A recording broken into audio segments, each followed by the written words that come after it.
Divi's lab समेत पूरे pharma sector पर विस्तार से चर्चा करने के लिए चलते हैं हमारे एक्सपर्ट के पास। और आज हमारे साथ बातचीत करने के लिए मौजूद हैं market expert Sharmila Joshi ji. Sharmila ma'am, आपका बहुत बहुत स्वागत है मनी 9 पर। धन्यवाद अपना समय देने के लिए। Good afternoon. मैम, मेरा पहला सवाल आपसे यही है कि कोविड महामारी के दौरान जिस तरह की ग्रोथ फार्मा कंपनियों ने देखी थी वो पोस्ट कोविड वर्ल्ड में मिसिंग नजर आ रही है, खासकर डिविस लैब जैसी जो दिग्गज जेनेरिक दवा कंपनियां हैं उनके लिए। आपके हिसाब से ये कितना बड़ा कंसर्न है? अगर ये कंसर्न नहीं है तो क्या ये केवल छोटी अवधि के लिए है, मतलब ये सस्टेनेबल नहीं है? क्या है एक्चुअल डिमांड सिनेरियो अगर पूरे फार्मा सेक्टर की बात करें तो?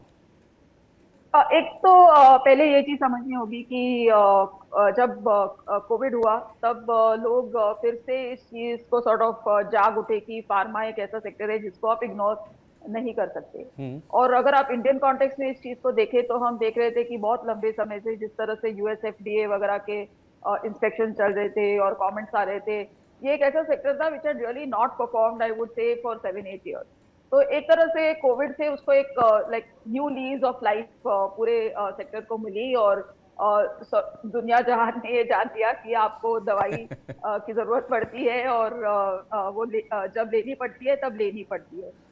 सो यस, आई थिंक कि वो हम करेक्शन देखेंगे और दिखाई है सेक्टर में, क्योंकि जैसे कोविड के कंसर्न्स कम हुए हैं, जो वैक्सीन बना रहे थे जो न्यूज में थे, या lots of other remdesivir and so many other drugs जो ट्रीटमेंट में इस्तेमाल हो रहे थे, उनके मैन्युफैक्चरर्स इंडिया से भी सप्लाई हो रहे थे। तो उसमें हम जरूर एक फॉलो अप करेक्शन देखेंगे, क्योंकि जैसे कोविड का सिचुएशन पैंडेमिक से एंडेमिक बनता है तो it will be like any other illness, और उसको ट्रीट करने की तरीके और निकलेंगे और इतना डिमांड नहीं रहेगा जितना पहले था। और वो डर भी अभी लोगों के मन से चला गया है। सो दैट होल सिनेरियो हमें ये नहीं सोचना चाहिए कि हमेशा उस तरह का एक सिनेरियो बना रहेगा फार्मा के लिए, because there was a lot of fear and expectation एंड बहुत सारी चीजें उस टाइम हो रही थी।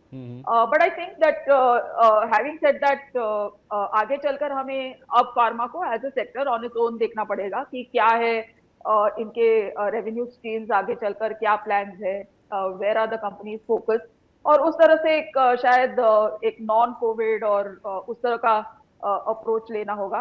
एंड यस, आई थिंक जैसे कि आप अभी हम डीवीज की बात कर रहे थे, I think that's a good example. I think आगे चलकर इसमें काफी पॉसिबिलिटीज है। तो करेक्शन हुआ है स्टॉक में जरूर, but I think from a longer term perspective it looks alright.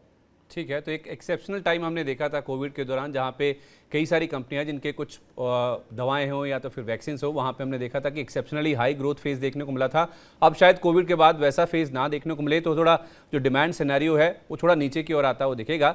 लेकिन हाँ, जिस तरह से प्राइजेस करेक्ट हुए हैं उसमें डिविस लैब जैसी जो कंपनियाँ वो लॉन्गर टर्म के परस्पेक्टिव से, शर्मिला मैम हमें बता रही है कि अभी भी काफ़ी बेहतर नजर आ रही हैं पोस्ट कोविड वर्ल्ड के लिहाज से भी। मैम, मैं कोविड की बात इसलिए आपसे दोबारा भी करना चाह रहा हूँ कि एक दिक्कत जो कोविड के बाद ज़्यादातर कंपनियों ने फेस की है वो है सप्लाई डिसरप्शन, यानी कच्चे माल की जो सप्लाई है उसमें जो कमी आई है उससे कहीं ना कहीं इन कंपनियों की लागत बढ़ी है और इनके जो मार्जिन है उसके ऊपर प्रेशर देखने को मिला है। आपको क्या लगता है मैम, क्या ये जो सिचुएशन है वो आगे ईज ऑफ होने की उम्मीद है? ये जो सप्लाई डिसरप्शन हैं वो ईज ऑफ हो जाएंगे और इन कंपनियों के जो मार्जिन हैं उसमें कहीं ना कहीं एक बेहतरी या तो फिर जो इंप्रूवमेंट है उसकी हम उम्मीद करके चलें, या तो फिर जो मार्जिन पर प्रेशर की सिचुएशन है वो आगे भी कंटिन्यू रहेगी? तो ऐसा नहीं होता है। आई थिंक कि मैं एक हाल ही में एक पढ़ रही थी बयान, उसमें इस तरह से उन्होंने बात रखी थी कि इस तरह की जो चीजें रहती है वो अगर आप एक लॉन्गर टर्म पर्सपेक्टिव से देखें, by longer term I think they are talking of like a 10 year sort of a horizon, तो हम देखते हैं कि चीजें sort of return to the mean. तो कभी कभी कैसे रहता है, कैसी सिचुएशन आती है कि फॉर वट एवर रीजन, अभी हम कोविड की we are giving that as a reason, लेकिन आगे चलकर कुछ और हो सकता है जिससे रॉ मटेरियल के प्राइसेस बढ़ सकते हैं, कि कुछ सप्लाई में कंसर्न आ सकता है, तो दोस प्राइसेस कुड गो अप और आपको नियर टर्म वो प्रेशर दिखेगा मार्जिन में। लेकिन आगे चलकर ऐसी सिचुएशन हो सकती है कि दवाई की कंपनी वो प्राइस आपको पास ऑन करे, या तो ऐसी चीज हो सकती है कि द कमोडिटी प्राइस एक अभी के जैसे सिचुएशन में it is really because of lot of constraints globally, कि कहीं पे क्लोज था कहीं पे ओपन था। जैसी जैसी चीजें नॉर्मल होंगी हम देखेंगे कि सप्लाई चेन भी फिर से नॉर्मल होती है, तो प्राइसेस ऑल्सो कम डाउन। तो दोनों चीजें हो सकती है। तो देखने में ये आएगा कि over a period of time अगर सिर्फ आपका कंसर्न है कि सप्लाई के इश्यूज की वजह से मार्जिन पर प्रेशर आ रहा है, that will sort of take care of itself. तो just coming back to what I said earlier, आपको ये देखना होगा कि आगे चलकर कहाँ पर आपको पॉसिबिलिटीज अच्छी लगती है फार्मा एज ए सेक्टर में। एक ऐसा समय था जब हम सब पागलों की तरह जेनरिक्स की तरफ दौड़ लगा रहे थे। जैसे थिंग्स चेंज्ड ओवर देयर और पेटेंट्स निकल गए, प्राइसिंग प्रेशर आया। अब हम देख रहे हैं कि अनब्रांडेड जेनरिक्स में काफी काफी प्रेशर है। So if the company that you're the stock that you're looking at उसमें ज्यादा करके बिजनेसेस ऑफ अनब्रांडेड जेनरिक्स, तो शायद आपको कंसर्न होना चाहिए, क्योंकि इसमें क्या होगा कि अगर आपके आज today you price your self more than your X and you're pricing yourself more than Y. So why will I not buy from your competitor because it's an unbranded generic? तो आपके ऊपर वो प्रेशर हमेशा बना रहेगा। So I think it is more important to see कि आप किस what is the sort of thing that you're talking of? Are you talking of branded generics? Are you talking of API? Are you talking of injectables, formulations, specialty chemicals? क्या है आपका line of where is your revenue coming from, revenue stream आपकी क्या है और उसमें क्या possibilities है आगे चलकर। ठीक है, तो पूरे सेक्टर को हम एक ही सूत्र में बांधे, ऐसा हमें शर्मिला जी बता रही है, सोचना सही नहीं होगा। आगे जाके जिस तरह से कोविड की सिचुएशन से हम बाहर आए हैं, ऐसे ही जो सप्लाई डिसरप्शंस हैं वो भी कहीं ना कहीं ईज ऑफ होंगी और हम आगे चल के इन कंपनी के जो मार्जिन्स हैं वो आपको कहीं ना कहीं सुधरते हुए दिखेंगे। और आपको ये देखना होगा कि ये कंपनियां किस बिजनेस लाइन में हैं, किस प्रोडक्ट में हैं, उस हिसाब से आप अपना जो पोर्टफोलियो बिल्डअप है उस पर फोकस करें। मैम, हमने कोविड के चलते जो दिक्कतें हुई हैं उसका तो हमने जिक्र किया, लेकिन इन दिक्कतों के साथ साथ एक अच्छी चीज़ जो भारतीय कंपनियों के लिए हुई या भारत के लिहाज से हुई है, और वो है चाइना +1, यानी कि चाइना के अलावा भी जो MNCs यानी जो विदेशी कंपनियां हैं वो मैन्युफैक्चरिंग बेस बनाने के लिए चाइना के अलावा एक विकल्प ढूंढ रही हैं, जिसमें भारत शायद एक ऑप्शन के तौर पे ऊपर के सामने आया है। भारतीय कंपनियों के लिए आपके हिसाब से ये कितना बड़ा मौका है कि ये जो चाइना +1 अपॉर्चुनिटी आ रही है, जिसमें मैन्युफैक्चरिंग बेसिस को चाइना से शिफ्ट करके भारत में या तो फिर एक विकल्प के तौर पे भी देखा जा रहा है, ये इंडियन कंपनीज के लिए, APIs के लिए या जेनरिक बनाने वाली कंपनीज के लिए कितना बड़ा मौका है मैम? डेफिनेटली आई थिंक एक पॉसिबिलिटी है, लेकिन एक चीज भूलनी नहीं चाहिए कि फार्मा एज अ सेक्टर काफी हद तक एक्सपोर्ट फेसिंग हो गया था इवन बिफोर कोविड। तो ऐसी बात नहीं थी कि हम लोग एक्सपोर्ट नहीं कर रहे थे। हमारा US फॉर इंस्टेंस में एक्सपोर्ट प्रेजेंस काफी बड़ा था। इसी वजह से I think you can link the fact that कि US FDA क्यों इतने फैक्ट्रीज में यहाँ आकर they were doing inspection, simply because यहाँ से काफी ड्रग्स US में सप्लाई हो रहे थे। So all I'm trying to say is it is an opportunity, लेकिन मेरे हिसाब से अगर आप बिगर अपॉर्चुनिटी देख रहे हैं तो वो शायद केमिकल सेक्टर में है, क्योंकि chemical sector is not a very big sector to start with in terms of capacity, और इसकी जो डिमांड है वो काफी बड़ी है if you are talking in a global context. और अगर उसमें से जो चाइना से जो लोग केमिकल लेते थे, अगर उसका एक स्मॉल परसेंटेज भी इन इंडियन केमिकल कंपनीज के पास आ जाता है तो उन कंपनीज के लिए ये काफी अहम चीज हो जाती है, it's quite a big impact. और ये हमने देखा ही है कि किस तरह से इन कंपनीज की प्रॉफिटेबिलिटी बढ़ी है पिछले 2 सालों में। अभी आगे चलकर will they be able to hold on to that advantage remains to be seen, but I honestly think for chemical companies it was a bigger opportunity than for pharma. But yes, having said that, दोनों के लिए एक opportunity जरूर बनती है जब आप and for a lot of other sectors as well, जब आप एक reliable distributor या manufacturer देखते हो other than China, then if you can get a piece of that market even, then I think from an Indian context it becomes very important. ठीक है, तो ये जो चाइना +1 एक अपॉर्चुनिटी खुल रही है, यानी कि चाइना के अलावा भी जो विदेशी फार्मा कंपनियां हैं जो एक मैन्युफैक्चरिंग बेस का एक विकल्प ढूंढ रही हैं जो कि भारत हो सकता है, वो भारतीय कंपनियों के लिए काफ़ी बड़ा मौका साबित हो सकता है लॉन्गर टर्म की जहाँ तक बात है। अच्छा मैम, एक और अच्छी चीज़ जो कि फार्मा सेक्टर के लिए हो रही है और स्पेशली होने वाली है इनफैक्ट, वो है वित्त वर्ष 2023 से लेकर 2025 यानी FY23 से FY25 के दौरान करीब $20 अरब के जो APIs हैं वो ऑफ पेटेंट होने वाले हैं। इससे भारत में APIs मैन्युफैक्चरिंग करने वाली जो कंपनियां हैं उनके लिए कितनी बड़ी अपॉर्चुनिटी सामने आएंगी, क्योंकि कई सारी कंपनियां हैं जिसमें हमने डीवीज को भी देखा है कि वो इसी चीज़ को ध्यान में रखते हुए अपनी जो कैपेसिटी एक्सपेंशन है, जो अपना क्षमता विस्तार है, वो उन्होंने ऑलरेडी करना शुरू कर दिया है। क्या वाकई ये भारतीय कंपनी के लिए फायदेमंद साबित होगा? बिल्कुल, एंड आई थिंक जैसे हम डीवीज की बात कर रहे थे, शायद जो स्टॉक में हमने करेक्शन देखा है that could also be because उनका जो एक्सपेंशन चल रहा था काफी नाडा में, उसमें स्लो डाउन आए। और ये किधर ना किधर मार्केट को अच्छा नहीं लगा कि this is the sort of, क्योंकि market is always discounting things in advance.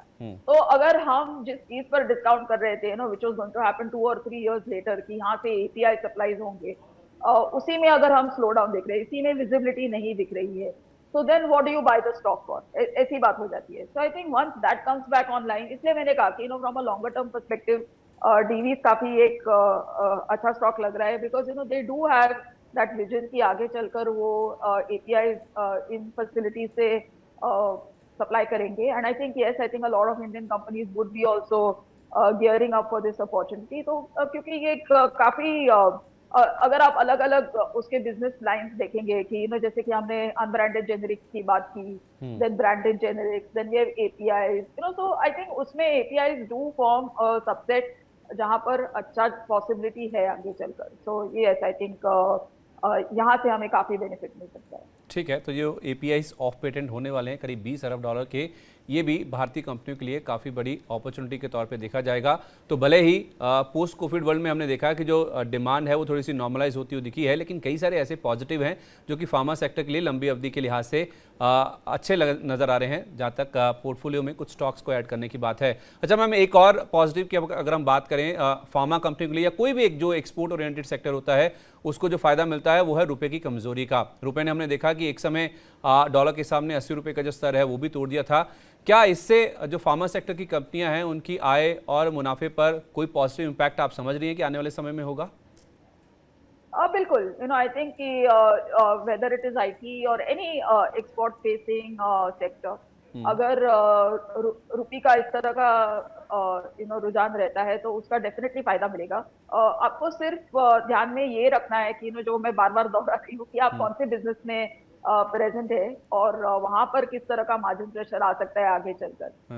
So because when we are saying that the rupee is depreciating, we must not forget कि यूएस में भी एक ऐसा सिचुएशन बन रहा है कि इन्फ्लेशन की बातें हो रही है, स्लो डाउन की बातें हो रही है, रिसेशन की बातें हो रही है, which is why we are seeing we saw the impact on the IT sector. अगर आप इन्फोसिस जैसे कंपनी के भी नतीजे देखें तो जो मार्जिन पर प्रेशर था, तो लोग ये कह रहे हैं कि मे बी ये एक कंसर्न दिखाता है कि इस तरह का मार्जिन कॉन्ट्रैक्शन अगर इन्फोसिस में दिखाई देता है, then it doesn't sort of bode well for the future. तो ये चीजें आपको ध्यान में रखनी होगी कि it can not be the only reason कि आप कोई स्टॉक में ले कि रुपी वीकन हो रहा है, लेकिन आपको बाकी बिजनेसेस भी देखने होंगे। If you ask me, I think जो डोमेस्टिक द फार्मा कंपनीज जहां पर डोमेस्टिक सेल्स अच्छे हैं, those are also stocks that can be looked at. क्योंकि मुझे लगता है कि let's not forget, I think काफी ऐसी बीमारियां हैं जिसका एवरी 4-5 मंथ हमें महसूस होता है, लाइक फॉर इंस्टेंस इफ का विद मलेरिया, जैसे मॉनसून चलता है तो उसका एक बड़ा डिमांड रहता है। तो वी मस्ट नॉट फॉरगेट कि even companies which have a good domestic presence, वो भी एक अच्छा पोर्टफोलियो बेट बन सकती है। So it can not be only one reason, लेकिन आपको एक थोड़ा बर्ड्स आई व्यू लेना पड़ेगा कि what are the lines of business और आगे चलकर क्या रेवेन्यू ब्रेकअप होगा। ओके, तो रुपए की कमजोरी जाहिर सी बात है कि फार्मा कंपनी के लिए या किसी भी एक्सपोर्ट ओरिएंटेड सेक्टर की कंपनियों के लिए फ़ायदे की बात है। लेकिन जहाँ तक फार्मा सेक्टर की बात है तो जो डोमेस्टिक ओरिएंटेड कंपनीज है जिनका डोमेस्टिक मार्केट में ज़्यादा फोकस है, उन स्टॉक्स को भी आप चाहें तो ध्यान में रख सकते हैं। केवल रुपए की कमजोरी को ध्यान में रखते हुए आप किसी फार्मा कंपनी का चुनाव ना करें, और ध्यान ये भी रखें कि वो किस बिजनेस लाइन में, जैसे हमने पहले भी डिस्कस किया, क्या वो ब्रांडेड जेनरिक में है, अनब्रांडेड जेनरिक में है, क्या वो एपीआईज में है, कस्टम सिंथेसिस में है। कई सारे सेगमेंट्स हैं, कई सारे इसमें वेरिएशंस हैं फार्मा सेक्टर की जहाँ तक बात है, तो उनको ध्यान में रखते हुए आप कोई भी शेयर का चुनाव करें, ऐसा हमें शर्मिला मैम बता रही हैं। अच्छा मैम, हमने इस पूरे सेक्टर की बात कर ली, हमने पोस्ट कोविड वर्ल्ड की बात कर ली, हमने दिक्कतों की बात करी, कई सारे पॉजिटिव्स भी हैं, लेकिन ये जो आप लॉन्गर टर्म के लिए पूरे सेक्टर को लेकर पॉजिटिव हैं, जो अच्छी अच्छी बातें आप बता रही हैं, उसके बावजूद भी हम देख रहे हैं कि कई सारी ऐसी कंपनियां हैं, खासतौर पर जो दिग्गज कंपनियां हैं इस स्पेस की, उनमें हायर लेवल से काफ़ी ज़्यादा करेक्शन हो चुका है। चाहे हम इस साल की बात करें या अपने 52 वीक हाई से बात करें, तो स्टॉक्स काफ़ी ज़्यादा करेक्ट हो चुके हैं। नो डाउट कई कंपनियों के कोविड से जुड़े उत्पादों की बिक्री कम हुई है, वो हमने डिस्कस भी किया है, या करेक्शन की और भी वजह रही हैं। लेकिन क्या आपको लगता है कि इस गिरावट को खरीदारी के मौके पर देखना चाहिए या अभी और गिरावट के लिए रुकना चाहिए कि थोड़ा चीज़ें नॉर्मलाइज हो जाएं? जो कोविड के दौरान डिमांड बनी थी, शायद वो नॉर्मलाइज होने में थोड़ा सा और टाइम लगे। आपका क्या व्यू है मैम, क्या रुकना चाहिए या खरीदारी करनी चाहिए? अगर खरीदारी करनी चाहिए भले ही धीरे धीरे सही, तो कौन से ऐसे स्टॉक्स है फार्मा सेक्टर में जो आपको पसंद है? तो ऐसे सेक्टर मुझे पसंद है बिकॉज अगर आप आज के मार्केट का रुख देखें तो जो जनवरी से हम लोग मार्केट देख रहे हैं, it has sort of been market almost without a trend, क्योंकि पहले पहले हमने देखा कि मिड कैप्स चल रहे थे, फिर मिड कैप्स में बहुत डीप करेक्शन आया, फिर से मार्केट में रिकवरी आई, मिड कैप्स भी थोड़ा रिकवर किए, देन मार्केट फिर से गिरा in the month of May, फिर अभी हम रिकवरी देख रहे हैं. So we sort of come back again to the 16,500 level on the Nifty. पर ओवरऑल आप अगर देखें तो स्पेसिफिक स्टॉक्स ने आपको रिटर्न दिए होंगे या मोमेंटम दिखाया होगा, बट अगर आप ट्रेंड पकड़ने की कोशिश करें मार्केट का तो अभी बहुत मुश्किल होगा. आप ये नहीं कह पाओगे कि ये एक बुल मार्केट है, ना ये आप कह पाओगे कि एक बेयर मार्केट है.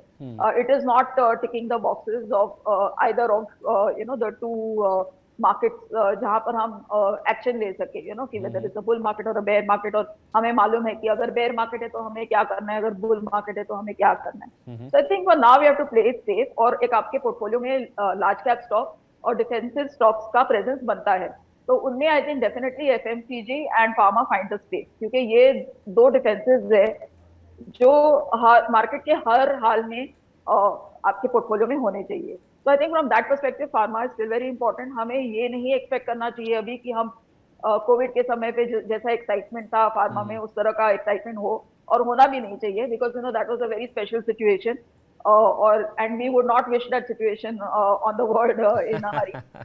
सो आई थिंक आप एक प्योरली एज अ सेक्टर इसे देखें जो एक डिफेंसिव है, वैल्यूएशन देखे जैसे हम डिस्कस करते आ रहे हैं कि रेवेन्यू स्ट्रीम देखे, and you decide on the basis of that. तो इसके चलते I do like Sun Pharma में भी काफी हमने करेक्शन देखा था, लेकिन उन्होंने एक अपना बिजनेस मॉडल थोड़ा शिफ्ट किया स्पेशलिटी केमिकल्स की तरफ, और अब हम देख रहे हैं कि दैट इज पेइंग डिविडेंड्स, और उनके नतीजों में ये चीजें नजर आ रही है. So I think from the large cap pharma, Sun Pharma, Divi's की हमने ऑलरेडी बात की है. अगर आपको 1-1.5 साल का पर्सपेक्टिव है तो आप डेफिनेटली डीवीज पर इस लेवल पर इन्वेस्ट कर सकते हैं. From a domestic perspective I think we spoke of Ipca, तो वो भी मुझे स्टॉक काफी पसंद है, given the product portfolio they have. तो आई थिंक इस तरह के आप स्टॉक्स देखें, एंड ये डेफिनेटली ध्यान में रखें कि आपको इनमें अगर आप खरीद करते भी हैं तो try and do a staggered buying. अगर मार्केट गिरता है तो और थोड़ा खरीदने की क्षमता रखें, don't put all your money in together, और ये समझ के चलिए कि आपको इसमें 12 महीनों से 18 महीने तक इन्वेस्टेड रहना है. ठीक है, तो बाजार में गिरावट का दौर खत्म हो चुका है, ये मानना शायद गलत होगा, और आपके पोर्टफोलियो में डिफेंसिव्स का ज़रूर कुछ मिश्रण होना चाहिए जिसमें एफएमसीजी और फार्मा स्टॉक उसमें क्वालिफाई करते हैं. तो फार्मा में वो शर्मिला मैम हमें बता रही कम से कम 1 से 1.5 साल यानी 12 से 18 महीने का आप नजरिया रखें. डिविस लैब तो पहले भी बोल चुके हैं उनकी लंबी अवधि के लिए पसंद है. इसके साथ साथ सन फार्मा जिसने स्पेशलिटी केमिकल के ऊपर अपना फोकस बढ़ाया, और उसके साथ साथ डोमेस्टिक प्लेस जैसे वो पहले भी बता रही थी कि कुछ जो डोमेस्टिक सेगमेंट में ज़्यादा कंपनीज फोकस करती हैं, उसमें इप्का लैब्स एक स्टॉक है जो कि वो हमें बता रही हैं आप लंबी अवधि के नज़रिए से खरीदारी करके चल सकते हैं. चलिए, ये तो थी हमारी फार्मा सेक्टर के ऊपर खास चर्चा, लेकिन अब हम बढ़ते हैं हमारे अगले सेगमेंट की ओर. शर्मिला मैम, आपसे रिक्वेस्ट है कि आप प्लीज़ हमारे अगले सेगमेंट के लिए भी हमारे साथ बने रहिए. इस सेगमेंट में हम अपने दर्शकों के शेयर बाजार और म्यूचुअल फंड से जुड़े सवालों के जवाब देते हैं. इसके लिए हम अपने एक्सपर्ट्स की मदद लेते हैं, और आज हमारे साथ सवालों के जवाब देने के लिए शर्मिला मैम मौजूद ही हैं. उनके पास चलते हैं और एक एक करके जो हमारे दर्शकों के सवाल हमारे पास आए हैं हमारे सोशल मीडिया प्लेटफॉर्म पर, वो उनके सामने रखते हैं. शर्मिला मैम, जो पहला सवाल हमारे पास आया है वो इनफैक्ट मुंबई की स्वाति खांडेकर का है. अक्टूबर 2021 में स्वाति जी ने रिलायंस इंडस्ट्रीज के शेयर करीब 2700 रुपये के भाव पर खरीदे थे. अप्रैल में रिफाइनिंग मार्जिन में उछाल आया था, उससे शेयर ने 2856 रुपये का जो 52 वीक हाई है वो भी टच किया था. लेकिन हाल में फिर से हम देख रहे हैं कि हायर लेवल से जो जीआरएम्स हैं वो करेक्ट हो रहे हैं, वहाँ पे काफ़ी तेज़ गिरावट देखने को मिले, जिसका इंपैक्ट आप देखिए शेयर में प्राइस में साफ तौर पे दिख रहा है. शेयर 2400 रुपये के आसपास फिर से गिर के आ चुका है, जो एक समय 2850 रुपये के आसपास आया था. यानी कि स्वाति जी को अब नुकसान हो रहा है. जो नंबर्स आए थे Q1 के वो भी एक्साइटिंग नहीं थे. नंबर्स में भले 46% मुनाफा बढ़ा, लेकिन जिस तरह का एक्सपेक्टेशन था एनालिस्ट को वैसे नंबर्स नहीं हैं, जिस वजह से हमने देखा कुछ अर्निंग्स कट्स भी आते हुए दिखे हैं. अब स्वाति जी को ये जानना है कि इस शेयर में उनको क्या करना चाहिए. क्या वो होल्ड करें क्योंकि उनका लेवल काफ़ी ऊपर का है, क्या वो लेवल आ जाएगा, या आपकी राय है कि घाटा लेके निकल जाएं?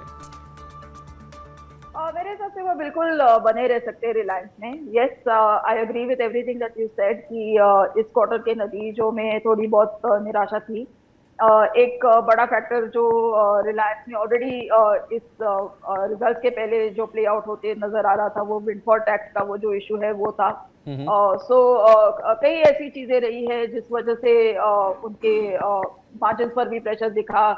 रेवेन्यू खैर ठीक ही था, लेकिन जैसे कि आप कह रहे हैं जीआरएम और ओवरऑल प्रॉफिटेबिलिटी पर उसका इम्पैक्ट गिरा। लेकिन आपको दो तीन चीजें आई थिंक डेफिनेटली ध्यान में रखनी चाहिए जब आप रिलायंस के इन्वेस्टर बनते हो। एक तो जैसे मैंने पहले कहा कि इस तरह की companies they I feel some of these ये जो बड़ी कंपनीज है they do reward investors over a longer period of time. हम्म। तो whether it's an Infosys, whether it's a Reliance, इन तरह की कंपनीज को आपको एक पोर्टफोलियो का हिस्सा बनाना है और इसमें आपको इन्वेस्टेड रहना है। दूसरी चीज, जब हम रिलायंस का स्टॉक देखते हैं which we been looking at over the last couple of years, तो हम हमेशा देखते हैं कि जो उनके नए बिजनेसेस है उनका किस तरह का परफॉर्मेंस है। Because when you become a company of Reliance size, तो अगर आप सोचते हो कि जो उनका कोर बिजनेस है उसमें वो बहुत एक्सेप्शनल ग्रोथ दिखाएंगे, then that's really a tall order. तो यही माना जा रहा था कि जो कैश रिलायंस के पास है वो कौन से बिजनेसेस में वो इन्वेस्ट करता है एंड हाउ दोज बिजनेसेस है।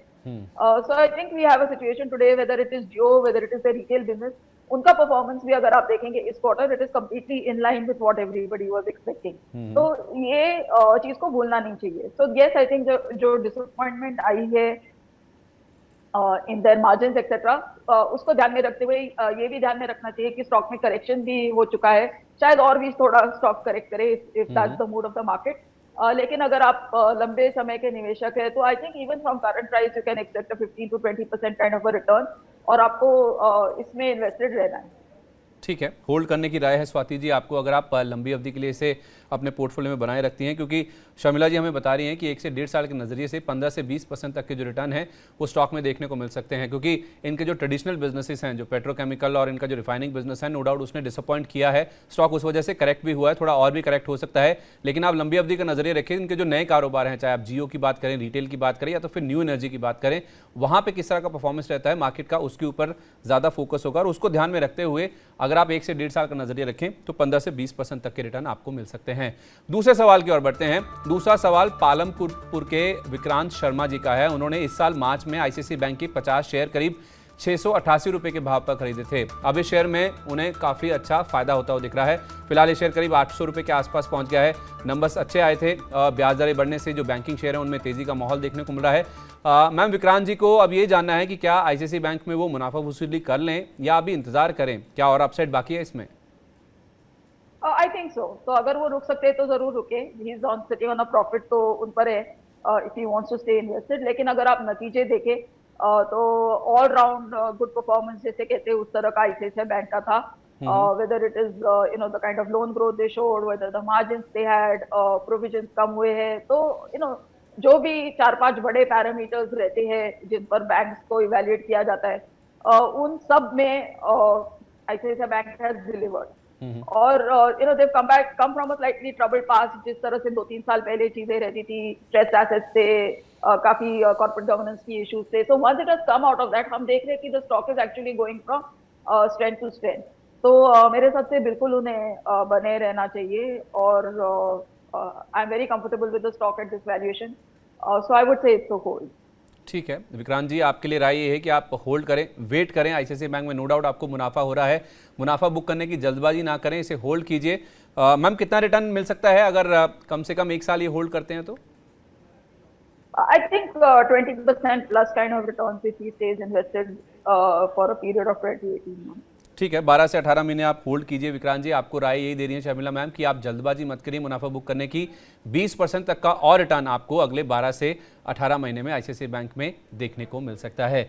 तीसरे सवाल की ओर बढ़ते हैं। प्रयागराज के प्रदीप केसरवानी जी का ये सवाल है। उन्होंने जनवरी 2022 में मैम इन्फोसिस के 30 शेयर 1686 रुपए के भाव पर खरीदे, यानी 1700 रुपए के आसपास की उनकी खरीद है। हालांकि प्रदीप जी ने लॉन्ग टर्म के नजरिए से ये शेयर खरीदा था और शेयर गिरकर 1500 रुपए के करीब आने से अब वो थोड़ा सा परेशान दिख रहे हैं। अब उनको ये जानना है कि इन्फोसिस में क्या रणनीति होनी चाहिए, क्या वो एवरेज आउट करें या इसमें से निकल जाएं? Well, if is a long term investor वो बने रह सकते हैं। अगर आपने अभी के उनके नतीजे देखे तो जैसे कि हम डिस्कस कर रहे थे, मार्जिन्स पर जरूर प्रेशर था, और एक तरह से मार्केट ये एक्सपेक्ट भी कर रहा था because salaries are hiked in the first quarter. उसके साथ साथ आई थिंक 2 साल के बाद काफी एडवर्टाइजिंग बजट, ट्रैवलिंग बजट, इस तरह के बजट्स भी बढ़ गए हैं इन कंपनीज के, तो वो भी एक असर था। बट हैविंग सेड दैट, ये जो मार्जिन कॉन्ट्रैक्शन था वो मार्केट को अच्छा लगे, उससे थोड़ा कंफर्टेबल हो, उससे थोड़ा ज्यादा था। और उसके साथ साथ दूसरा नेगेटिव ये था कि उनका एट्रिशन रेट काफी हाई है। लेकिन अगर आप रेवेन्यूज की बात करें, they have definitely delivered very strongly there. उसके साथ साथ उन्होंने अपना रेवेन्यू गाइडेंस भी अप किया है। जो उन्होंने पिछले क्वार्टर में कहा था उससे I think now they have gone into that 14 to 16% range. और अगर वंस अगेन आप साइज की बात करें, तो ऐसे साइज पर अगर आप ये बात करें कि हम अपना रेवेन्यू गाइडेंस अप कर रहे हैं, वो बड़ी बात हो जाती है। So I think if you are a longer term investor, और एंड वेरी ऑनेस्टली ये जो एग्जिस्टिंग सिचुएशन है यूएस में, अगर हम ये मानकर भी चलते हैं कि वहां पर रिसेशन या इस तरह की कोई बात होती है, तो आई थिंक आईटी कंपनीज इससे गेन ही करेंगी। Because I think if you are sort of in an environment where you are struggling a little, तो आप और ऑटोमेट और चीजें टेक प्लेटफॉर्म पर लाने की कोशिश करोगे, और यही सब कंपनीज है जो जिनके पास आप जाओगे to get your solution.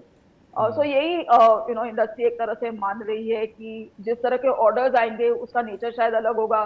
Turn around time थोड़ा जल्दी एक्सपेक्ट करेंगे लोग, because the need is more urgent.